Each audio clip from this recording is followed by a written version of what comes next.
Why don't you get on the bridge? Here you go, sir. Oh, appreciate you. Thank you so much. Oh, you got one on your side? Sorry, didn't notice. I appreciate your help.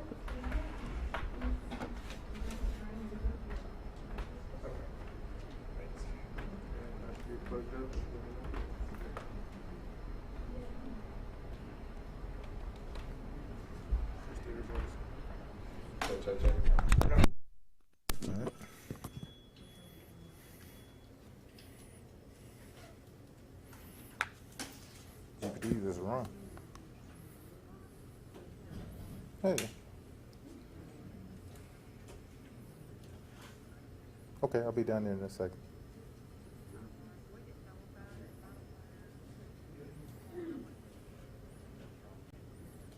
Yeah, no, I'll be down in a second. All right. Check, check, check. Everybody got level? Check, mic check. Everybody's getting level? All right. Somebody else. Yeah, John. I think John. Okay. All right. So that can go in your pocket.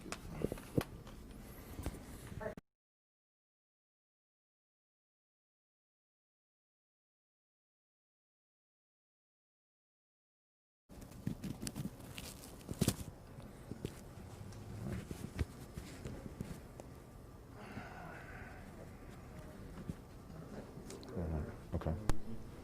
Okay. Okay. All right. All right. How's everybody? Good. How you doing? All right. Just wait on one person. We'll get started. Okay. Can you get an audience? Yeah, we all are. Plug into my rear. Channel 1. Right? No, hold on. Put this up. You want to tell me? Can I switch it to the rear? Can you say something, sir? Just 1, 2, 3, 4, 5. You hear me? Okay. Good. All right. All right. Don't bite you on the line. Okay, thank you. So that's a test. See, you know. You passed. Okay. Yeah, I appreciate it. What was that? Hello.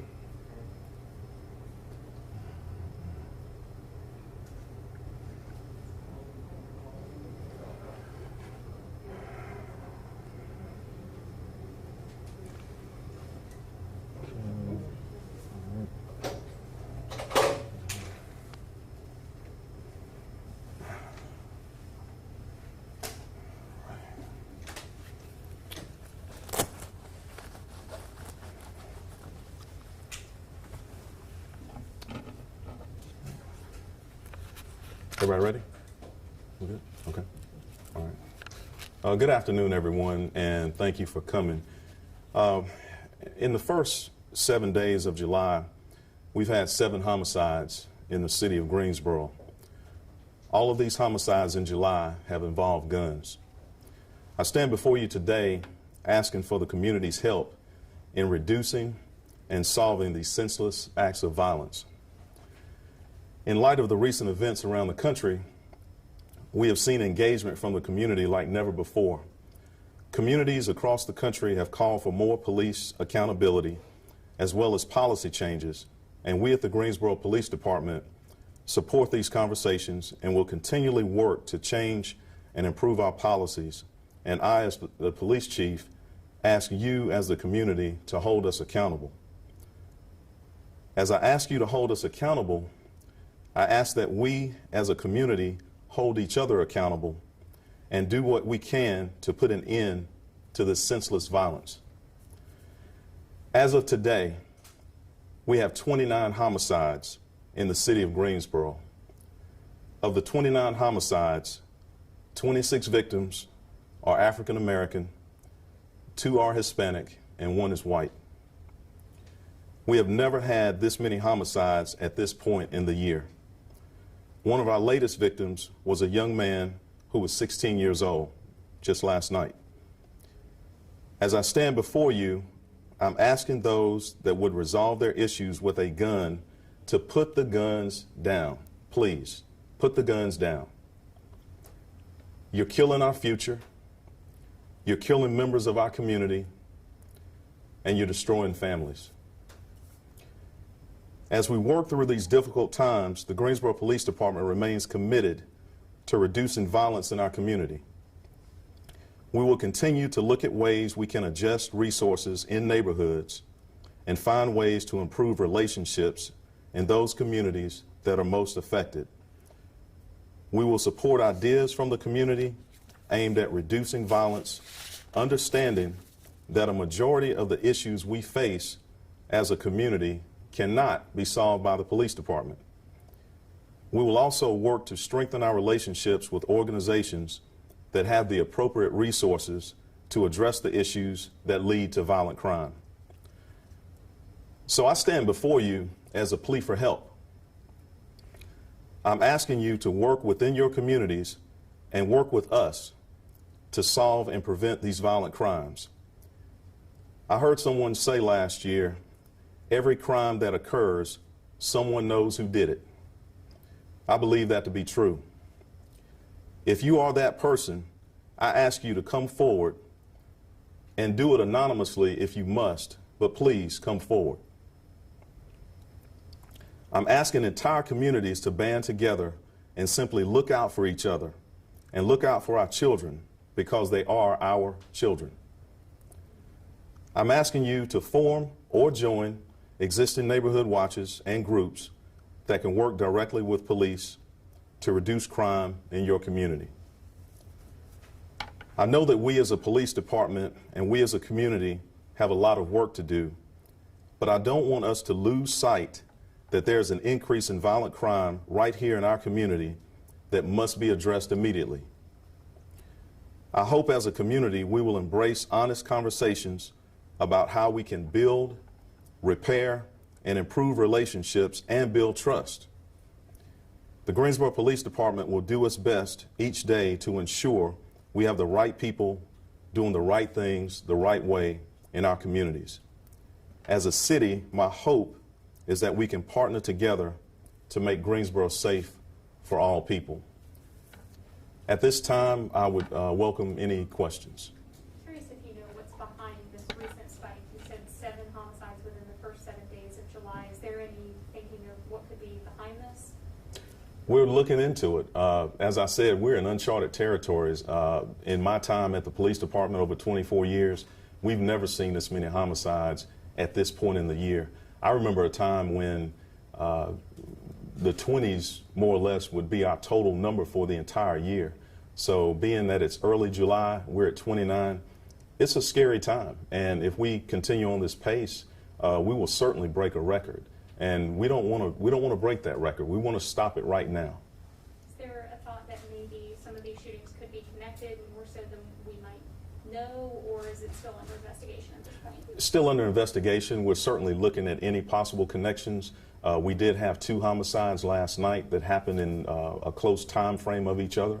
So we're exploring all possibilities. And so in 2019, from January to July, the same time period, how many homicides were there in Greensboro? In last year? Yep, 2019. I'd have to look at that number. Was it 22? I think it was 22, but let me verify that for you. I just know that 29 is the most we've ever had at this point in the year. We'll confirm that number for you for last year, this time. And you said the shootings last night, they happened in close time periods to each other, but what about close proximity? Were they close to each other streetwise? Not necessarily geographically, but as far as the time frame, about 30 minutes apart. So we're certainly looking into any possibility that they could be connected. And like you said, a 16-year-old is dead. Is it different when police are going on a scene and it's essentially a teenager or a child in your eyes? You see that is deceased. It's sad either way, but I think especially with a 16-year-old. I mean, I've been 16 before. Could have been me. So who knows what his future may have been. And it's just sad for the entire community. And as I mentioned, the families. Oftentimes you see the press release about the victim, but you don't understand these families literally grieve for years when you lose somebody that way. It's devastating. And I've heard before that crime does spike in the summertime just because more people are forming groups outside, hanging out outside. Is that true from your perspective? I think you do tend to see a spike. I mean, the days are longer, the weather is warmer, so people are outdoors. But still, we just can't accept where we are right now. You know, we're looking at just historically where we are, and again, uncharted territory, and it's not a place we want to be. One thing I know you mentioned when you first started leading the department was a priority to address gun violence and specifically youth gun violence. Are these recent shootings going to spark any new action by the department, any new programs, initiatives, things like that? We have some programs in place, of course, but we have to reevaluate that.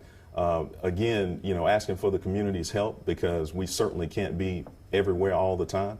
But oftentimes, you know, looking at the information that's out there, as I said, everything that happens, somebody knows who did it. And that may be solved with us having better relationships with the community. They feel like they can trust us by calling us, or at least call Crime Stoppers or call Gun Stoppers and give us that information.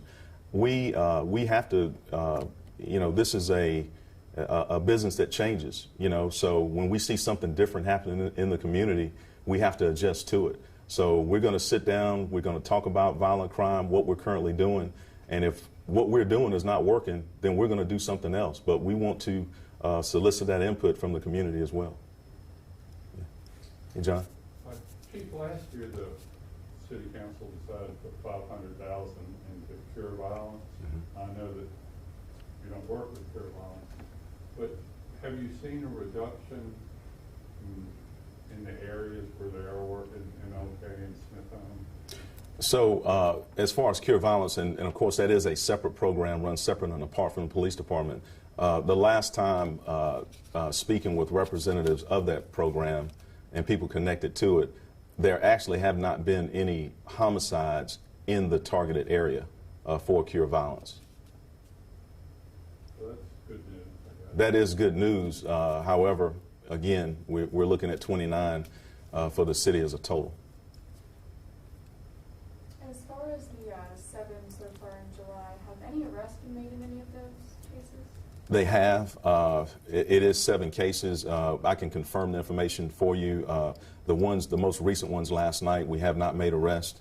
There was a double homicide over the weekend. We have made an arrest in that one. There was also a homicide last week on East Market Street.